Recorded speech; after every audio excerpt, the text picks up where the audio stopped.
माननीय शिवराज सिंह जी। धन्यवाद माननीय अध्यक्ष महोदय। सबसे पहले इस पवित्र सदन में मैं आपको धन्यवाद देना चाहता हूं, सभापति महोदय को धन्यवाद देना चाहता हूं। लगातार रात के 1:30 बजे तक इस विषय पर हमने माननीय सदस्यों के विचार सुने। अब जवाब देना मेरा अधिकार है माननीय अध्यक्ष महोदय। मैं आपसे संरक्षण चाहता हूं। मैंने रात के 1:30 बजे तक माननीय सदस्यों की बात सुनी है और माननीय अध्यक्ष महोदय अपनी बात सुना देना और फिर जवाब ना सुनना, ये लोकतांत्रिक परंपराओं को तार तार करना है, संविधान की धज्जियां उड़ाना है। और माननीय अध्यक्ष महोदय ये बापू के आदर्शों की हत्या भी कर रहे हैं। अपनी बात सुना दो और हमारी ना सुनो, ये भी तो हिंसा है माननीय अध्यक्ष महोदय। ये बापू के आदर्शों की हिंसा करने का पाप कांग्रेस और बाकी विपक्ष कर रहे हैं। माननीय अध्यक्ष महोदय, सबसे पहले मैं पूज्य बापू के चरणों में प्रणाम करना चाहता हूं। बापू हमारी श्रद्धा है, बापू जी हमारे आदर्श हैं, बापू हमारी प्रेरणा है, बापू हमारा विश्वास है। और इसलिए माननीय अध्यक्ष महोदय, भारतीय जनता पार्टी ने अपनी पंचनिष्ठाओं में गांधी जी के सामाजिक आर्थिक दर्शन को स्थान दिया है। हम गांधी जी के आदर्शों पर चलने वाले हैं। और गांधी जी ने ही कहा था, गांधी जी ने कहा था, गांव भारत की आत्मा है, अगर गांव मर जाएंगे तो भारत मर जाएगा। माननीय अध्यक्ष महोदय, मैं प्रार्थना करना चाहता हूं, है अपना हिंदुस्तान कहाँ, वो बसा हमारे गांव में। ये बिल गांव के विकास का बिल।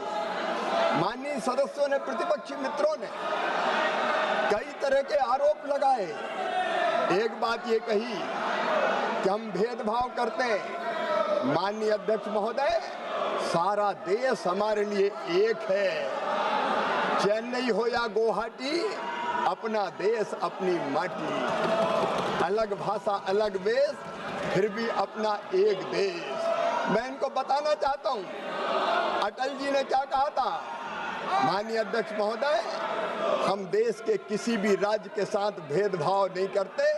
हमारे नेता अटल बिहारी वाजपेयी जी ने कहा था, ये देश हमारे लिए जमीन का टुकड़ा नहीं है, जीता जागता राष्ट्र पुरुष है। कश्मीर इसका मस्तिष्क है, हिमालय इसकी शिखा है, पंजाब और बंगाल इसके दो विशाल बाहु है, दिल्ली दिल है, विंध्याचल कटी है, नर्मदा करदनी है, पूर्वी घाट और पश्चिमी घाट इसकी दो विशाल जंगाएं हैं, कन्याकुमारी इसके पंजे हैं, सागर इसके चरण पखारता है, सूरज और चंद्रमा इसकी आरती उतारते हैं। ये वीरों की भूमि है, ये सूरों की भूमि है, ये ऋषियों की भूमि है, महर्षियों की भूमि है, ये तर्पण की भूमि है, ये अर्पण की भूमि है। हम जिएंगे तो इसके लिए, और अगर कभी मरना पड़ा तो मरेंगे भी इसके लिए। और माननीय अध्यक्ष महोदय, मरने के बाद अगर हमारी राख भी गंगा जी में फेंक दी गई तो वहां से भी एक ही आवाज आएगी, भारत माता की जय, भारत माता की जय। माननीय अध्यक्ष महोदय, भारत माता हमारे बचपन का झूला, जवानी की फुलवारी और बुढ़ापे की काशी है। इस देश का संपूर्ण विकास माननीय अध्यक्ष महोदय, ये मोदी सरकार का कर्तव्य है। लेकिन माननीय अध्यक्ष महोदय, विधेयक पर चर्चा करते हुए कई तरह की चर्चा की गई, संघ को भी व्यर्थ में घसीटा गया। आज मैं कहना चाहता हूं, इस महान सदन में संघ व्यक्ति निर्माण में विश्वास करता है। देशभक्त, चरित्रवान, ईमानदार, परिश्रमी, अपने लिए नहीं, समाज के लिए जीने वाले कार्यकर्ताओं की मालिका खड़ी की है हिंदुस्तान में, तो राष्ट्रीय स्वयंसेवक संघ ने की है। हमारे संघ के विचार कभी भी सीमित और संकीर्ण नहीं रहे। व्यक्तिगत हितों से ऊपर उसके हजारों लाखों कार्यकर्ता राष्ट्र के निर्माण के पवित्र काम में लगे। परम पूज्य सरसंघ चालक श्रीमान मोहन भागवत जी के विचार पढ़ लीजिए। हिंदुत्व संकीर्ण नहीं है। माननीय अध्यक्ष महोदय, मैं इनको निवेदन करना चाहता हूं, प्रतिपक्षी मित्रों को, एकम सद विप्रा बहुधा वदंती हिंदुत्व है। माननीय अध्यक्ष महोदय, सिया राम में सब जग जानी हिंदुत्व है। माननीय अध्यक्ष महोदय, आत्मवत सर्वभूतेषु हिंदुत्व है। माननीय अध्यक्ष महोदय, अयम निजम परो वेत्ति गणना लघु चेतसाम उदार चरिता नाम तो वसुदैव कुटुंबकम हिंदुत्व है। माननीय अध्यक्ष महोदय, धर्म की जय हो, अधर्म का नाश हो, प्राणियों में सद्भावना हो, विश्व का कल्याण हो, ये हिंदुत्व है। और माननीय अध्यक्ष महोदय, सर्वे भवन्तु सुखिना हिंदुत्व है, सर्वे सन्तु निरामया हिंदुत्व है, सर्वे भद्राणि पश्यन्तु हिंदुत्व है, माँ कश्चित् दुर्भाग भवेत हिंदुत्व है। ये विशाल हिंदुत्व अपने आप में सबको स्नेह, प्रेम और आत्मीयता के भाव को समेटे रहता है। लेकिन माननीय अध्यक्ष महोदय, गांव का विकास हमारे विचार के केंद्र में, हमारे सोच के केंद्र में। और माननीय अध्यक्ष महोदय, इसलिए गांव के विकास के लिए आज नहीं, कई वर्षों पहले से अनेकों योजनाएं बनी। पहली योजना बनी ग्रामीण जनशक्ति कार्यक्रम, ये 60-61 में बनी। माननीय अध्यक्ष महोदय, उससे उद्देश्य पूरा नहीं हुआ, सीमित कवरेज और अपर्याप्त वित्तीय संसाधन के कारण। तो फिर बनी ग्रामीण रोजगार के लिए क्रैश योजना। उसके बाद काम के बदले अनाज योजना आई, फिर राष्ट्रीय ग्रामीण रोजगार कार्यक्रम आया। माननीय अध्यक्ष महोदय, फिर ग्रामीण भूमिहीन रोजगार गारंटी कार्यक्रम आया, फिर जवाहर रोजगार योजना आई, फिर संपूर्ण ग्रामीण रोजगार योजना आई, फिर राष्ट्रीय काम के बदले अनाज कार्यक्रम आया। एक के बाद एक योजनाएं आती है, थोड़ा उद्देश्य पूरा किया और फिर पूरा नहीं हुआ तो उसके जगह नई योजना बना दी गई और उसके बाद आई नरेगा योजना। माननीय अध्यक्ष महोदय, मैं निवेदन करना चाहता हूं, नरेगा का नाम पहले महात्मा गांधी जी के नाम पर नहीं रखा गया, वो तो नरेगा थी। बाद में जब 2009 के चुनाव आए तो चुनाव और वोट के कारण बापू याद आए, महात्मा गांधी याद आए और तब उसमें जोड़ा गया महात्मा गांधी जी का नाम। लेकिन माननीय अध्यक्ष महोदय, मैं निवेदन करना चाहता हूं, इस मनरेगा को भी अगर ताकत के साथ किसी ने ठीक ढंग से लागू किया तो वो हमारे प्रधानमंत्री श्रीमान नरेंद्र मोदी जी ने लागू किया।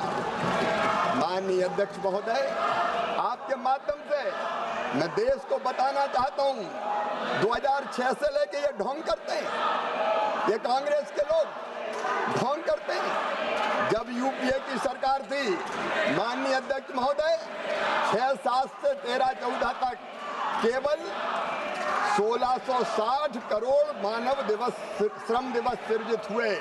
लेकिन नरेंद्र मोदी जी के नेतृत्व में 3210 करोड़ श्रम दिवस सृजित करने का काम किया।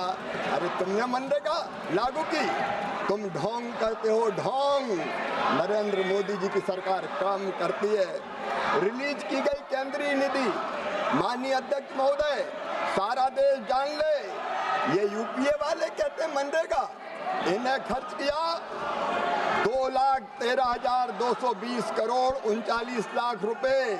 लेकिन नरेंद्र मोदी जी की सरकार ने खर्च किया 8,53,810 करोड़ 91 लाख रुपया। माननीय अध्यक्ष महोदय, ये ढोंग करते हैं, हम काम करने में विश्वास रखते हैं। और माननीय अध्यक्ष महोदय, पूरे किए गए कामों की संख्या भी देख लीजिए। आज मैं बोलूंगा, मुझे देश को बताना है, ये मुझे चुप नहीं करा सकते। मेरा नाम भी शिवराज सिंह चौहान है। मैं भारतीय जनता पार्टी का समर्पित कार्यकर्ता हूँ। पूर्ण किए गए काम आपने किए 153 लाख, हमने किए 862 लाख। ये मोदी की गारंटी है। माननीय अध्यक्ष महोदय, मेरी बहनें यहाँ बैठी है, महिलाओं की भागीदारी इनके समय थी 48%, हमारे समय हो गई 56.73%। माननीय अध्यक्ष महोदय, नरेगा 60 में आधार सीडिंग इनके समय 76 लाख थी, हमने की 12 करोड़ 12 लाख। माननीय अध्यक्ष महोदय, आधार भुगतान हेतु प्रणाली इनने कोई प्रावधान ही नहीं किया। अंधा बांटे रेवड़ी चीन के दे, पैसा खा गए, बर्बाद कर दिया। लेकिन हमने 11.93 करोड़। माननीय अध्यक्ष महोदय, ग्राम पंचायत में इनके समय रजिस्टर रखे जाते थे 22, लिस्ट बना दिया था, हमने घटा के कर दिए 7। और व्यक्तिगत परिसंपत्तियां माननीय अध्यक्ष महोदय, इनके समय बनी 29,45,136 करोड़, हमने बनाई 5 करोड़ 62,67,077। माननीय अध्यक्ष महोदय, माननीय अध्यक्ष महोदय, माननीय अध्यक्ष महोदय, ये देश को कितना गुमनाम करेंगे, हम कितना गुमराह करेंगे। माननीय अध्यक्ष महोदय, मैं आज एक तथ्य उजागर करना चाहता हूँ। उस दिन हमारी बहन श्रीमती प्रियंका गांधी कह रही थी, नाम तो गांधी लगा लिया है, गांधी को भी गांधी से चुराने का पाप कांग्रेस ने किया है। माननीय अध्यक्ष महोदय, ये कह रहे थे कि किस सनक में ये नाम बदल रहे हैं। सनक की बात की थी, सनक में हम नहीं है, सनक में मोदी सरकार नहीं है। नाम रखने की सनक तो कांग्रेस की है। माननीय अध्यक्ष महोदय, कितनी योजनाओं के नाम महात्मा गांधी के नाम पे आपने रखे। माननीय अध्यक्ष महोदय, इन्हें नाम महात्मा गांधी के नाम पर नहीं रखे, इन्हें नाम केवल नेहरू परिवार के नाम पर रखने का पाप किया। आज पूरा देश ये जान ले, कितनी योजनाओं का नाम इन्हें अपने खानदान को महिमा मंडित करने के लिए रखा। माननीय अध्यक्ष महोदय, राज्य सरकार की योजनाओं के नाम 25 नाम स्वर्गीय राजीव गांधी जी के नाम पर, 27 योजना के नाम इंदिरा जी के नाम पर, कुल 52। ये नाम की बात करते हैं। नाम रखने की सनक अगर है तो कांग्रेस की है। शैक्षणिक संस्था या यूनिवर्सिटी के नाम राजीव जी पर 55, इंदिरा जी पर 21, नेहरू जी पर 22। खेल और टूर्नामेंट ट्रॉफी के नाम राजीव गांधी जी पर 23, इंदिरा जी पर 4, नेहरू जी पर 2। और माननीय अध्यक्ष महोदय, सड़क, जगह, इमारत के नाम 74 ने अपने नामों पर रखे। 51 अवार्ड के नाम नेहरू परिवार के नाम पर रखे गए। 37 संस्थान, चेयर और फेस्टिवल नेहरू जी के नाम पर और इंदिरा जी के नाम पर रखी गई। 39 चिकित्सा संस्थान और अस्पताल इनने अपने नाम पर कर लिए। 15 स्कॉलरशिप इनके नेताओं के नाम पर। 15 नेशनल पार्क जहाँ जानवर रहते हैं वो भी नेहरू जी, इंदिरा जी और राजीव जी के नाम पर कर दिए गए। 5 एयरपोर्ट और बंदरगाहों के नाम और उनके नाम से माननीय अध्यक्ष महोदय कितनी योजनाएं चलाई। तो नाम रखने की सनक इनकी है। माननीय अध्यक्ष महोदय, मोदी सरकार तो केवल काम करना चाहती है, केवल काम में हमारा विश्वास है। और इसलिए चाहे नरेगा का बेहतर क्रियान्वयन का सवाल हो माननीय अध्यक्ष महोदय, वो हमने करने का संकल्प लिया। माननीय अध्यक्ष महोदय, अरे इनने तो गांधी जी की कभी नहीं मानी। हम गांधी को भी मानते हैं, गांधी जी की भी मानते हैं। गांधी जी ने कहा था माननीय अध्यक्ष महोदय 1948 में कि आजादी प्राप्त हो गई, कांग्रेस का काम पूरा हो गया, अब कांग्रेस भंग कर देनी चाहिए। कांग्रेस की जगह लोक सेवक संघ बनाना चाहिए। लेकिन नेहरू जी ने सत्ता से चिपका रहने के लिए, आजादी के आंदोलन का लाभ उठाने के लिए कांग्रेस भंग नहीं की। बापूजी की आदर्शों की हत्या कांग्रेस ने उसी दिन कर दी जिस दिन कांग्रेस भंग नहीं की। बापू के आदर्शों की हत्या कांग्रेस ने की है माननीय अध्यक्ष महोदय। जिस दिन देश का बंटवारा स्वीकार किया उस दिन बापू के आदर्शों की हत्या हो गई। माननीय अध्यक्ष महोदय, जिस दिन इनने कश्मीर को विशेष दर्जा दिया उस दिन बापू के आदर्शों की हत्या हो गई। जिस दिन इंदिरा गांधी ने आपातकाल लगा के संविधान की धज्जियां उड़ाई उस दिन गांधी जी की हत्या इनने कर दी। माननीय अध्यक्ष महोदय, जिस दिन संतों पर गोलियां चलाई दिल्ली में उस दिन तुमने गांधी जी की हत्या करने का पाप किया। पूरे देश को भ्रष्टाचार और घोटाले में डुबा के तुमने गांधी जी की हत्या की। कितनी गांधी जी के आदर्शों की हत्या करोगे माननीय अध्यक्ष महोदय? ये हमसे बात करते हैं। माननीय मोदी जी की सरकार ने नरेगा को ढंग से लागू करने का भी काम किया, लेकिन माननीय अध्यक्ष महोदय, नरेगा में कई तरह की मनरेगा में कई तरह की कमियां थी। और माननीय अध्यक्ष महोदय, आज मैं बताना चाहता हूं कि उसके स्थान पर ये नया विधेयक क्यों हम लेके आए, ये नया कानून हम क्यों बनाना चाहते हैं। माननीय अध्यक्ष महोदय, अपेक्षाकृत राज्यों के बीच फंड्स का बंटवारा असामान्य था। सबको न्याय देना जरूरी था माननीय अध्यक्ष महोदय। एक नहीं, कई तरह की समस्याएं मनरेगा में पैदा हो रही थी। माननीय अध्यक्ष महोदय, मैं आपके सामने निवेदन करना चाहता हूं कि इस योजना में 60% पैसा मजदूरी के लिए था, 40% पैसा इसमें मटेरियल के लिए था। लेकिन केंद्र से मजदूरी का पैसा पूरा का पूरा आता है, इसलिए मजदूरी ज्यादा खींच लो और मटेरियल में खर्च ही मत करो। माननीय अध्यक्ष महोदय, मटेरियल पर केवल 26% खर्च हुए। कई राज्यों ने तो केवल 19-20% खर्च करने का काम किया और इसलिए जरूरी हो गया था कि एक बार मनरेगा को पूरी तरह से माननीय अध्यक्ष महोदय भ्रष्टाचार के हवाले कर दिया गया था। दिल पे हाथ रख के ये यूपीए वाले भी, ये इंडिया ब्लॉक वाले भी बताएं, कांग्रेस वाले भी बताएं, क्या मनरेगा में भ्रष्टाचार नहीं हुआ? क्या मनरेगा का पैसा लुटा नहीं दिया गया? क्या मनरेगा का पैसा इनकी जेबों में नहीं चला गया? क्या मनरेगा का पैसा इनके नेताओं ने नहीं लूटा? माननीय अध्यक्ष महोदय, ये आवश्यक हो गया था कि मनरेगा का सही उपयोग हो, पैसे की लूट समाप्त हो, उसको केवल जनता को, गरीबों को काम देने में उस राशि का उपयोग हो। और इसलिए पारदर्शिता जरूरी थी, कमियां दूर करनी जरूरी थी माननीय अध्यक्ष महोदय।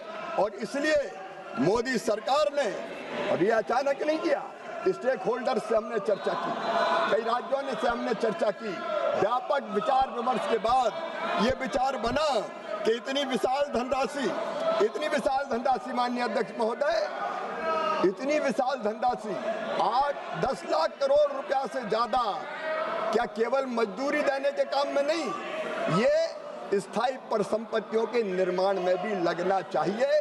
और इसलिए जरूरी हो गया था कि मनरेगा के बारे में खुले मन से, खुले दिमाग से एक बार फिर से विचार किया जाए। और इसलिए माननीय अध्यक्ष महोदय, हमने ये तय किया कि मनरेगा के स्थान पर एक नई योजना लेके आए। हमने बापू का नाम नहीं बदला। माननीय अध्यक्ष महोदय, मैं निवेदन करना चाहता हूं, हमने इतनी विशाल धनराशि से एक तरफ रोजगार के काम बेहतर हो और रोजगार मिले, ज्यादा रोजगार मिले, इसका प्रावधान करने का काम किया। वहीं दूसरी तरफ इस विशाल धनराशि का उपयोग संपूर्ण विकसित गांव बनाने में किया जाए। संपूर्ण विकसित गांव, ये मोदी सरकार का लक्ष्य रहा। माननीय अध्यक्ष महोदय, प्रस्तावित मनरेगा की योजना में ये नाम की बात करते हैं। मैं आज दावे के साथ कहना चाहता हूं और इस पवित्र सदन के माध्यम से देश की जनता को भी, माननीय अध्यक्ष महोदय, मैं कहना चाहता हूं, इस बिल के नाम में ही इस योजना का काम लिखा हुआ है। माननीय अध्यक्ष महोदय, हमने इस योजना में रोजगार की हम गारंटी दे रहे हैं, आजीविका को समृद्ध करने का काम कर रहे हैं, जिसका उद्देश्य विकसित भारत होगा। प्रधानमंत्री नरेंद्र मोदी जी के नेतृत्व में, माननीय अध्यक्ष महोदय, प्रधानमंत्री नरेंद्र मोदी जी के नेतृत्व में एक वैभवशाली भारत, एक गौरवशाली भारत, एक संपन्न भारत, एक समृद्ध भारत, एक शक्तिशाली भारत का निर्माण हो रहा है। और विकसित भारत के लिए विकसित गांव, ये हमारी इस योजना का उद्देश्य है। और इसलिए माननीय अध्यक्ष महोदय, हमने एक आदर्श गांव की कल्पना की, आदर्श गांव की। आज मैं सदन के सामने केवल योजना नहीं रख रहा हूं, एक सपना, एक संकल्प जो इस योजना के माध्यम से हम पूरा करना चाहते हैं, वो संकल्प, सपना और संकल्प है। सदस्य, आपको देश की जनता ने कागज फेंकने के लिए नहीं भेजा है, आपको चर्चा करने के लिए भेजा है। और मैंने कल सभी मान्य सदस्यों को पर्याप्त अवसर, पर्याप्त समय चर्चा के लिए दिया है। ये संसदीय परंपराओं के अनुरूप भी नहीं है और भारत के लोकतंत्र के अनुरूप भी नहीं है। माननीय मंत्री, माननीय अध्यक्ष महोदय, हमारे सपनों का गांव, आदर्श गांव जो नरेंद्र मोदी बनाना चाहते हैं, एक विकसित गांव, माननीय अध्यक्ष महोदय, जो स्वावलंबी हो, जो रोजगार से युक्त हो, जो गरीबी से मुक्त हो, जो सुविधाओं से संपन्न हो, जहाँ शिक्षा हो, जहाँ रोजगार हो, जहाँ समानता हो। माननीय अध्यक्ष महोदय, जहाँ गलियाँ पक्की हो, जहाँ साफ नालियाँ हो, जहाँ जल निकासी की व्यवस्था हो, हर मोड़ पर LED या सोलर की रोशनी हो, गांव में सामुदायिक भवन हो, बहुउद्देशीय भवन हो, सार्वजनिक शौचालय हो।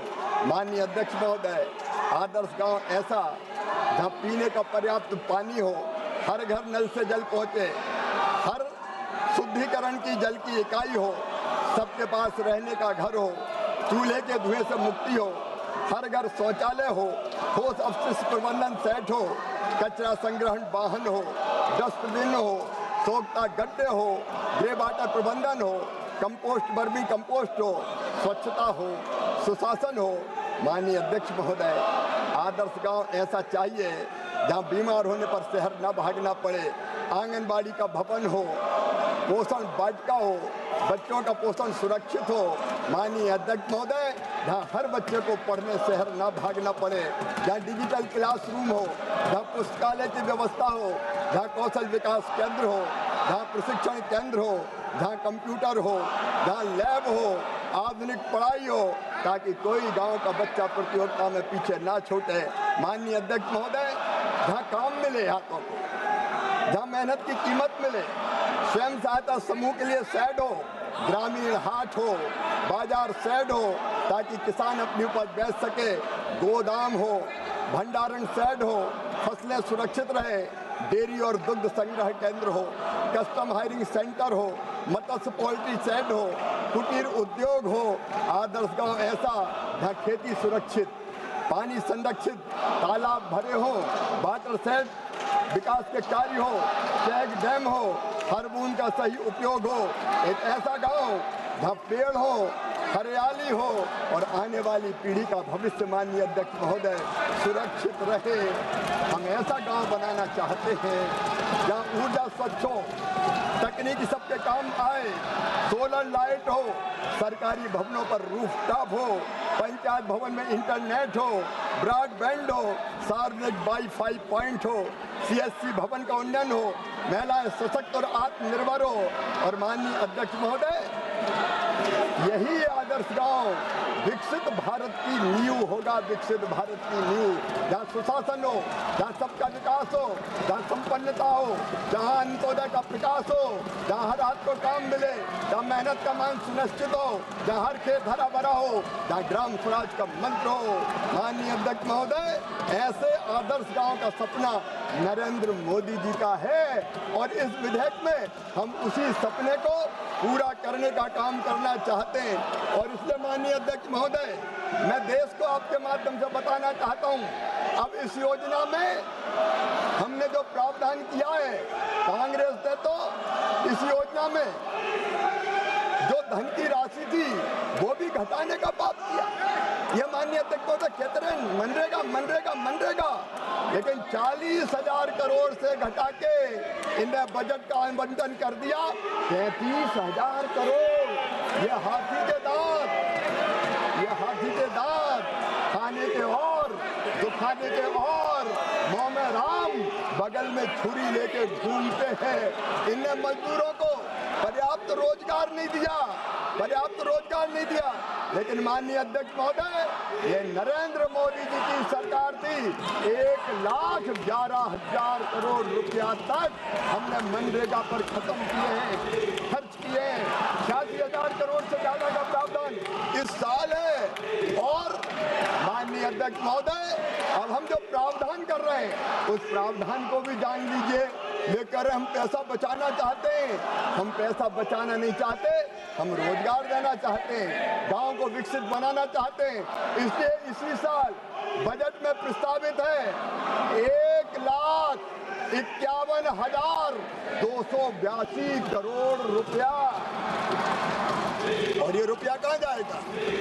ये मजदूरों को मजदूरी के लिए भी जाएगा, ये गांव के विकास के लिए भी जाएगा। अकेले भारत सरकार 95,600 करोड़ रुपया खर्चा करेगी। और ये भी अंतिम सीमा नहीं है, जरूरत पड़ेगी तो और पैसा आएगा। मोदी है तो मुमकिन है। ये तो एक एक पैसे के लिए रोते थे, इनके पास कुछ था नहीं, लेकिन मोदी सरकार के पास, नरेंद्र मोदी जी के पास गांव के विकास और रोजगार के लिए धन की कमी नहीं है। माननीय अध्यक्ष महोदय, इस योजना के अंतर्गत मैं देश को आपके माध्यम से बताना चाहता हूं, जल संरक्षण के काम लिए जाएंगे। जल शक्ति मंत्री यहाँ बैठे हुए हैं, कई जगह वाटर लेवल बहुत नीचे चला गया है माननीय अध्यक्ष महोदय, और इसलिए जो क्रिटिकल ब्लॉक्स हैं, जो सेमी क्रिटिकल ब्लॉक्स हैं, उन सब में पानी की बेहतर व्यवस्था के लिए 65% राशि तक खर्च की जाएगी। पानी की एक एक बूंद को बचाने का काम होगा। हम तालाब बनाएंगे, सिंचाई के कुएं बनाएंगे, माइक्रो इरिगेशन चैनल बनाएंगे, सामुदायिक जल भराव भूमि का सुधार करेंगे, वृक्षारोपण करेंगे। एक पेड़ माँ के नाम अभियान पर्यावरण बचाने को अभी काम करेगा माननीय अध्यक्ष महोदय। और दूसरी कैटेगरी माननीय अध्यक्ष महोदय, हम सड़कें बनाएंगे, पुलिया बनाएंगे, ग्राम पंचायत भवन, आंगनबाड़ी भवन, ग्रामीण पुस्तकालय, विद्यालय का निर्माण, किचन शेड, अतिरिक्त कक्ष स्कूल में, प्रयोगशाला, स्कूल परिसर की दीवारें, खेल के मैदान, शांति धाम, सामुदायिक काम, सोलर लाइट, ग्रामीण पार्किंग क्षेत्र, प्रधानमंत्री आवास योजना ग्रामीण के आवास, जल जीवन मिशन के अधीन किए गए काम माननीय अध्यक्ष महोदय। और केवल इतने ही नहीं, ये काम तो हम करेंगे, आजीविका से संबंधित काम भी करेंगे। प्रधानमंत्री जी ने संकल्प लिया है हर दीदी को लखपति दीदी बनाने का संकल्प। 2 करोड़ बन गई, अब 3 करोड़ बनाने वाले हैं।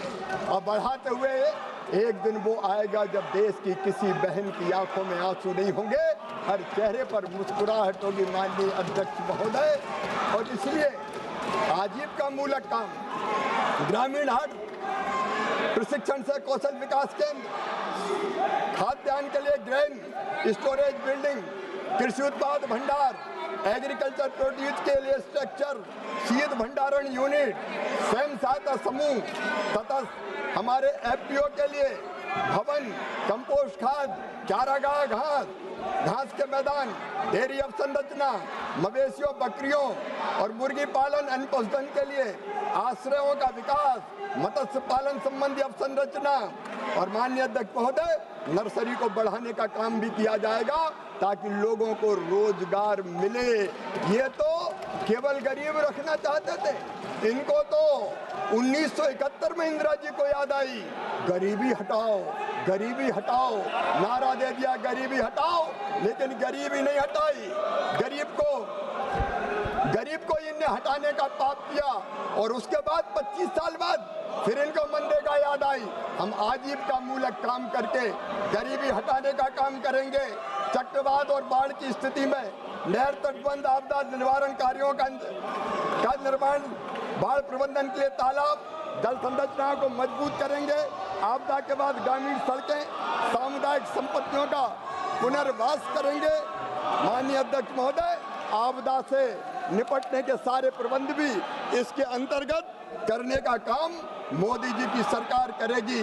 माननीय अध्यक्ष महोदय, मैं निवेदन करना चाहता हूँ, ये SC ST की बात कर रहे थे, कमजोर वर्गों की बात कर रहे थे। ये नरेंद्र मोदी जी हैं जिनने विधवा को कल्याणी नाम दिया, जिन्होंने विकलांग को दिव्यांग नाम दिया। चाहे वो अनुसूचित जाति हो, अनुसूचित जनजाति हो, अन्य पिछड़ा वर्ग हो, समाज के कमजोर वर्ग के लोग हों, दिव्यांग हो, सबके लिए हमने विशेष प्रावधान किया है। उनके लिए विशेष जॉब कार्ड नहीं, रोजगार गारंटी कार्ड बनाए जाएंगे और कम काम करने पर भी उनको ज्यादा मजदूरी देने का काम किया जाएगा। गरीबों के और कमजोर वर्गों के हित पूरी तरह से माननीय अध्यक्ष महोदय सुरक्षित रखने का काम हमने इस विधेयक में किया है। माननीय अध्यक्ष महोदय, इसके जो विधेयक के जो मानवीय चेहरे हैं, जो सबसे पीछे और सबसे नीचे है, वो हमारे लिए सबसे पहले हम पंडित दीनदयाल उपाध्याय के अनुयायी है। माननीय अध्यक्ष महोदय वो कहते थे, यदि दीनों की सेवा कर ली, दुखियों की सेवा कर ली, अरे अगर गरीबों की आंखों के आंसू पहुंच गए तो गरीबों की उन्हीं आंखों में तुम्हें साक्षात नारायण के दर्शन होंगे, साक्षात भगवान के दर्शन होंगे। ये दरिद्री हमारा नारायण है, गरीबी हमारा भगवान है, जनता ये हमारी जनार्दन है, उसकी सेवा हमारे लिए भगवान की पूजा है। और इसलिए माननीय अध्यक्ष महोदय, मोदी जी के नेतृत्व में इस योजना के अंतर्गत भी मैं कहना चाहता हूँ कितने काम होंगे। एक बात और मैं माननीय अध्यक्ष महोदय कहना चाहता हूँ, गांधी जी की बात करने वालों ने कब गरीबों के लिए काम किए? ये नरेंद्र मोदी जी की सरकार है। प्रधानमंत्री आवास बना दिए, 4 करोड़ गरीबों को घर देने का काम नरेंद्र मोदी जी ने किया। स्वच्छ भारत मिशन, 11 करोड़ शौचालय बनाए गए। उज्ज्वला योजना बहनों की जिंदगी बढ़ा दी और जिंदगी बदल दी। 10 करोड़ LPG कनेक्शन दिए। जल जीवन मिशन, 14 करोड़ 90 लाख से अधिक घर को नल का जल आपने पिला दिया। माननीय अध्यक्ष महोदय, आयुष्मान भारत 36.9 करोड़ से ज्यादा लोगों को फायदा हुआ। आयुष्मान आरोग्य मंदिर, 1.5 लाख प्राइमरी केयर और सस्ती जेनेरिक दवाई देने वाले सेंटर बन गए। PM मुद्रा योजना, 12 करोड़ लोन बांटे गए। सौभाग्य योजना, 100% घरेलू विद्युतीकरण का लक्ष्य हासिल कर लिया गया। रिन्यूएबल एनर्जी का विस्तार 2.82 गीगावाट से बढ़ के 73.32 गीगावाट हो गई। PM जन धन के खाते गरीब की जिंदगी बदल दी प्रधानमंत्री जी ने। 34 लाख करोड़ स्किल इंडिया, 1.4 करोड़ युवाओं को ट्रेनिंग दी गई। अटल पेंशन योजना, 7.65 करोड़ लोगों को लाभ मिला। PM गरीब कल्याण अन्न योजना, 81 करोड़ को निःशुल्क राशन देने का चमत्कार नरेंद्र मोदी जी की सरकार ने किया। माननीय अध्यक्ष महोदय, PM किसान सम्मान निधि 11 करोड़ से ज्यादा किसानों को देने का काम किया। माननीय अध्यक्ष महोदय, UPA बनाम NDA अगर आप देखेंगे तो माननीय अध्यक्ष महोदय, कल जनजाति की बात कर रहे थे, आपका बजट था 4,295 करोड़, हमने कर दिया 13,000 करोड़ रुपया। महिला और बाल विकास का आपका 20,000 करोड़ बजट था, हमारा 26,000 करोड़। माननीय अध्यक्ष महोदय, महिला हो, युवा हो, गरीब हो, किसान हो, सबकी जिंदगी बदलने का काम अगर किसी ने किया है तो माननीय नरेंद्र मोदी जी की सरकार ने किया है। और इसलिए मैं कहना चाहता हूँ माननीय अध्यक्ष महोदय, इनने तो बापू के आदर्शों को मारने का काम किया, लेकिन नरेंद्र मोदी जी ने बापू के आदर्शों को जिंदा रखने का काम किया। माननीय अध्यक्ष महोदय, बापू आज जिंदा है प्रधानमंत्री आवास योजना के बने मकानों में। माननीय अध्यक्ष महोदय, बापू आज जिंदा है जल जीवन मिशन के कामों में माननीय अध्यक्ष महोदय बापू आज जिंदा है। स्वच्छ भारत मिशन में माननीय अध्यक्ष महोदय बापू आज जिंदा है। उज्ज्वला योजना में जहां 10 करोड़ रसोई घरों से धुएं का अंधेरा हटा और मां की सांसें सुरक्षित हुई, बहनों के चेहरे पर मुस्कान खिली, माननीय अध्यक्ष महोदय बापू आज जिंदा है। आयुष्मान भारत में जहाँ 36.9 करोड़ से अधिक लोगों को इलाज का भरोसा मिला, बापू आज जिंदा है। आयुष्मान आरोग्य मंदिर में जहाँ 1.5 लाख से ज्यादा केंद्र सस्ती दवाइयाँ दे रहे हैं, बापू आज जिंदा है। जन धन में और डीबीटी में बापू आज जिंदा है। सीधे 34 लाख करोड़ रुपया गरीबों के खाते में पहुंचे, बापू आज मुद्रा योजना में जिंदा है। बापू सौभाग्य योजना में जिंदा है। बापू स्किल इंडिया मिशन में जिंदा है। बापू अटल पेंशन योजना में जिंदा है। बापू आज जिंदा है पीएम गरीब कल्याण अन्न योजना में। माननीय अध्यक्ष महोदय बापू तस्वीरों में नहीं, तिथियों में नहीं, भाषणों के पोस्टर में नहीं, बापू उस काम में जिंदा है जो अंतिम व्यक्ति तक पहुंचता है। और इसलिए माननीय अध्यक्ष महोदय बापू आज जिंदा है हम सबके हृदयों में एक विचार बनकर, और बापू के आदर्शों को ही इस योजना में हमने क्रियान्वित करने का काम किया है, जो गरीब की जिंदगी बदलेगी। 60 और 40 का शेयर भी इसलिए कि राज्यों की सहभागिता बढ़े, वो भी जिम्मेदारी का अनुभव करे, और किसान के काम के समय योजना के काम को स्थगित रखने का काम इसलिए किया कि किसानों के भी खेती का काम प्रभावित ना हो। माननीय अध्यक्ष महोदय एक नए भारत का निर्माण नरेंद्र मोदी जी के नेतृत्व में हो रहा है, और गरीबों के कल्याण में ये योजना महत्वपूर्ण रोल अदा करेगी। कौन कहता है कि आसमान में सुराख नहीं होता, एक पत्थर तो तबीयत से उछालो यारो। माननीय अध्यक्ष महोदय मैं इन निराश और हताश लोगों को अटल जी की पंक्तियां सुना के अपनी बात समाप्त करता हूँ। गीत नया गाता हूँ, गीत नया गाता हूँ, टूटे हुए तारों से फूटे बासंती स्वर, पत्थर की छाती में उगाया नव अंकर, भरे सब पीले पात, भरे सब पीले पात, कोयल की कुहुक रात, प्राची में अरुणा की रेख देख पाता हूँ, गीत नया गाता हूँ। और ये भी कहना चाहता हूँ कि इनके हंगामे से हार नहीं मानूंगा, रार नहीं ठानूंगा, काल के कपाल पर लिखता मिटाता हूँ, गीत नया गाता हूँ, गीत नया गाता हूँ। विकास का गीत, जन कल्याण का गीत,